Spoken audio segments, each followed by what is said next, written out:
Now the next point is advantages and disadvantages of quality function deployment.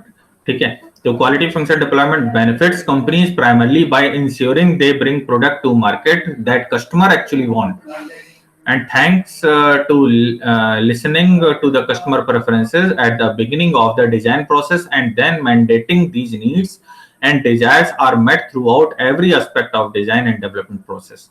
ठीक है, तो QFD अगर बात करें कि उन कंपनीज के लिए बेनिफिशियल है जहां पर कह सकते हैं कि जो चेंजिंग कस्टमर्स नीड है उनको इनकॉर्पोरेट करने की जरूरत है अपने प्रोडक्ट में, सर्विसेज में, ठीक है, या कंज्यूमर के प्रेफरेंसेस को सुनने की जरूरत है, ठीक है, in the beginning of your design process, ठीक है, और उसके बाद उन कह सकते हैं नीड्स या डिजायर्स को कंसीडर करने की जरूरत है in every aspect of design and development process of product, ठीक है, तो वहां पर QFD आप इस्तेमाल कर सकते हैं, ठीक है। तो in short, if something is not being built because a customer want it or it provides underlying support for a customer need, it does not get built at all, which can prevent technology from driving strategy and when it's not directly beneficial to the customer experience.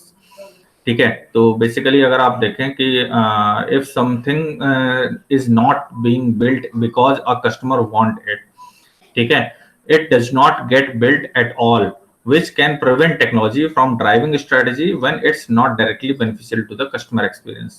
जैसा मैंने बताया था कि consumers demands और consumers needs are unstable, ठीक है, जैसे maximum perceived value to the customer, तो वैल्यू क्या है कि मीन्स मैं इस प्रोडक्ट के लिए इतना पे कर रहा हूँ, तो दैट मीन्स अगर कस्टमर को लगे कि it is a worth while, ठीक है, देन ओनली ही और सी विल कंसीडर द प्रोडक्ट, ठीक है। तो यहाँ पर आप देखिए कंटिन्यूसली चेंजिंग जहाँ पर नीड्स या डिमांड्स हैं कंज्यूमर की, तो वहां पर कह सकते हैं बहुत ज्यादा रेगुलर बेसिस पर इसको इनकॉर्पोरेट कर पाना थोड़ा सा आपके लिए पॉसिबल नहीं होगा, ठीक है। तो constantly and consistently circling back to the customer might seems like overkills and but it quickly identifies and often cuts short any activity that does not work towards the ultimate goal of providing products customer want to buy and use, and by limiting product development activities to just the things customer are asking for, the overall process is faster, more efficient and less expensive,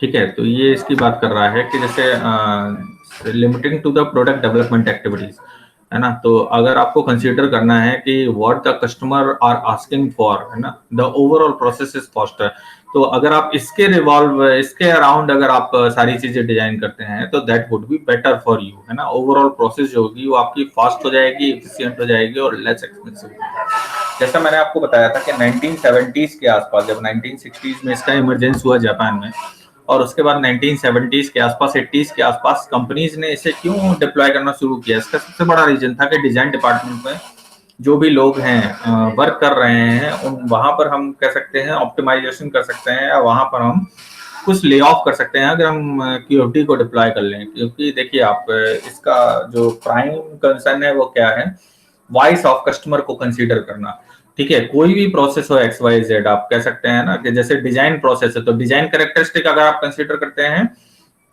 तो भी जो design characteristic है वो किसके around revolve करेगी, voice of customer के regard, okay. इसी तरीके से प्रोडक्ट कैरेक्टरिस्टिक है वो भी अगर हम किसके रिगार्डिंग देखेंगे तो वॉइस ऑफ कस्टमर के रिगार्डिंग देखेंगे। इसी तरीके से अगर हम प्रोसेस कैरेक्टरिस्टिक की बात करें तो वो भी हम किसके अकॉर्डिंग देखेंगे, voice of customer. Quality control के जो कैरेक्टरिस्टिक्स हैं वो हम देखेंगे तो वो भी किसके अकॉर्डिंग देखेंगे, हम वॉइस ऑफ कस्टमर के अलोंग। तो मींस जो भी हमारा जो प्राइम कंसर्न है वो क्या है, नीड ऑफ कस्टमर, ठीक है। वॉइस ऑफ कस्टमर क्या है, इसको अगर हम प्रॉपर्ली मैप कर लेते हैं तो उसके बाद हम अपने design, product, process control, quality control सबको हम उसके हिसाब से मैप कर सकते हैं और सबको हम उसी के हिसाब से मॉडिफाई कर सकते हैं और इफिशिएंटली और इफेक्टिवली और ज्यादा फास्टर तरीके से हम इंप्लीमेंट कर सकते हैं। तो that is the plus point of this quality function deployment, okay. Since collecting customer inputs and applying them throughout the product development process is such a cross-functional activity, it can also increase teamwork and ensure the entire organization is aligned around the same goal, customer satisfaction, instead of competing with other internal priorities. अब इस point में ये कह रहे हैं कि देखिए ये थोड़ा सा टीडियस टास्क इसलिए है क्योंकि आपको इसमें क्रॉस फंक्शनल एक्टिविटीज को कंसीडर करने की जरूरत है। जनरली जब हम ऑर्गेनाइजेशन ज्वाइन करते हैं या ऑर्गेनाइजेशन में वर्क करते हैं तो हम स्पेशलाइजेशन लेवल पर वर्क करते हैं, ठीक है। फॉर एग्जांपल अगर मैं मार्केटिंग फंक्शन से बिलोंग करता हूं तो मार्केटिंग रिलेटेड एक्टिविटीज पर मेरा जो फोकस होगा वो ज्यादा होगा, ठीक है। अगर फाइनेंशियल पर्सपेक्टिव या फाइनेंस डिपार्टमेंट को मैं बिलोंग करता हूँ तो मेरा जो काम है वो अकाउंटिंग, बजटिंग है ना, और ये सब काम रहेगा, ठीक है। ऑपरेशंस फंक्शन को बिलोंग करता हूँ तो मेरा जो प्रॉपर वर्क होगा वो क्या होगा, कैपेसिटी को डिजाइन करना, कैपेसिटी को मीट करना, ठीक है, और कह सकते हैं प्रोसेस को अलाइन करना, तो ये सारे काम रहेंगे, ठीक है। तो जनरली जो हमारा वर्क होता है वो क्या होता है, फंक्शनल इन नेचर होता है। लेकिन जब आप क्यूएफडी की बात करते हैं, क्वालिटी फंक्शन डिप्लॉयमेंट की बात करते हैं, तो your perspective should be more interdisciplinary और cross functional activity. You need to consider the cross functional activity, you need to focus on the teamwork, okay, and you need to consider the entire organization। और आपका जो basically क्या है, entire organization should be aligned enough to your goal should be the customer satisfaction instead of the competing with the other internal priorities, ठीक है। तो other internal priorities को consider करने के बजाय आपका जो प्राइम गोल होगा वो क्या होगा, dealing with the customer satisfaction. जैसा आप देख पा रहे हैं ना कि डिजाइन के लिए भी आपका जो प्राइम कंसर्न है वो क्या है, वॉइस ऑफ कस्टमर। प्रोडक्ट के रिगार्डिंग भी आपका वही प्राइम कंसर्न है, प्रोसेस के रिगार्डिंग भी वही प्राइम कंसर्न है, प्रोसेस कंट्रोल, क्वालिटी कंट्रोल के रिगार्डिंग भी वही आपका प्राइम कंसर्न है। तो that is basically a limitation of this कि जो आपका पर्सपेक्टिव होना चाहिए वो more towards the interdisciplinary, है ना, या क्रॉस फंक्शनल एक्टिविटीज या टीम वर्क को आपको इनकॉर्पोरेट करना है या एंटायर ऑर्गेनाइजेशन को आपको कंसीडर करना है। तो your perspective should be much broader in comparison to like जैसा हम फंक्शनल लेवल पर करते हैं उसके मुकाबले। अगर आपने उसको प्रॉपर्ली मैप कर लिया तो then only you will succeed in this field, okay. And QFD does not come without its share of downsides.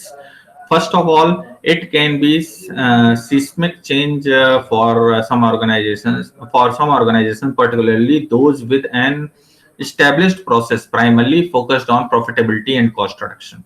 Okay, and while QFD should ultimately result in both of those objectives as well as satisfied customers, switching the primary motivation to customer satisfaction can be jarring and meet some resistance, ठीक है, particularly if the company thinks it's already doing a great job with this। Sometimes ऐसा देखिए कह सकते हैं कि QFD को जब हम डिप्लॉय करते हैं, ठीक है, तो हमारा जो ऑब्जेक्टिव है वो क्या है, to satisfy the customer up to a maximum extent, है ना। तो हर एक फील्ड में अगर आप देखिए QFD डिप्लॉय करते समय आपका जो प्राइम कंसर्न रहेगा वो क्या होगा, कस्टमर सेटिस्फेक्शन, ठीक है। और अगर इसके अलावा हमारा कुछ और मोटिवेशन है या हम कह सकते हैं कि ऑर्गेनाइजेशन के जो ऑब्जेक्टिव होते हैं, ठीक है, वो कंपनी टू कंपनी वेरी करते हैं, ठीक है, कि हमारा प्रॉफिटेबिलिटी मेन कंसर्न है या कस्टमर सेटिस्फेक्शन है या क्वालिटी पैरामीटर, तो कहीं ना कहीं कह सकते हैं कि किसी न किसी पॉइंट पर रेजिस्टेंस क्रिएट हो सकता है या किसी न किसी पॉइंट पर हो सकता है कि हम उसे प्रॉपर्ली मैप ना कर पाए। तो these are some of the limitations with this QFD, okay. तो अगर आपका अल्टीमेटली जो ऑब्जेक्टिव है वो कस्टमर सेटिस्फेक्शन है, then it would be better to go with this QFD। और अगर आपके कुछ और ऑब्जेक्टिव हैं जो कि आप फुलफिल करना चाहते हैं तो फिर उस हिसाब से मतलब कह सकते हैं ना कि हर एक टूल हर जगह पर फिट नहीं है, ठीक है। तो जिस जिस जगह पर या जिस ऑब्जेक्टिव के साथ इस टूल को डिजाइन किया गया है वो है बेसिकली कस्टमर सेटिस्फेक्शन।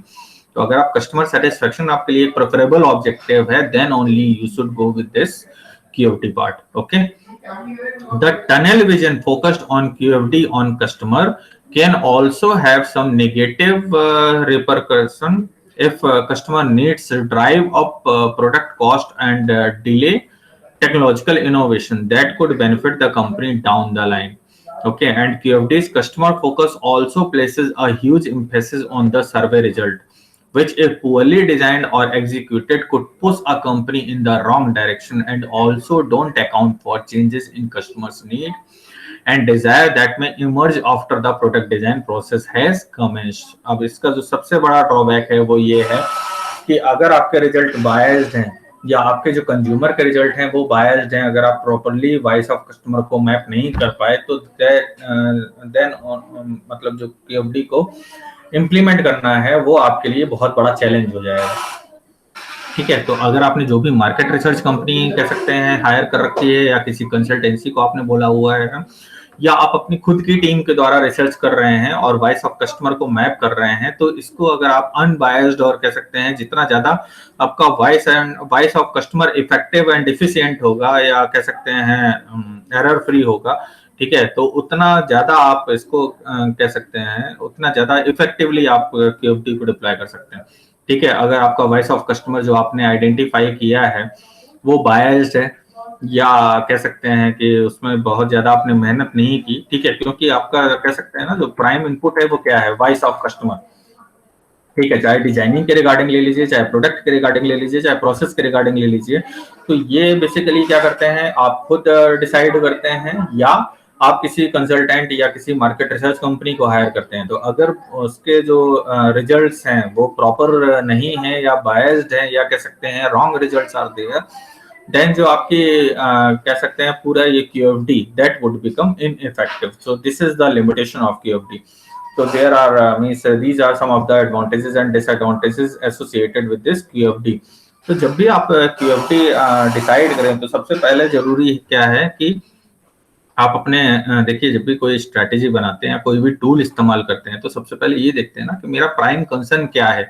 अगर आपका प्राइम कंसर्न कस्टमर सेटिस्फेक्शन है तभी आप जो है क्यूएफडी की तरफ जाइए, अदरवाइज आप कुछ और टूल या कुछ और स्ट्रैटेजी यू में प्लान। ठीक है, अच्छा, जब आप मान लीजिए कस्टमर सेटिस्फेक्शन की तरफ जाते हैं तो एक रेजिस्टेंस और कह सकते हैं जो टीम का इन्वॉल्वमेंट है वो इंटरडिसिप्लिनरी होना चाहिए। तो ये सारे पॉइंट्स अगर आप कंसीडर करते हैं तब तो ठीक है।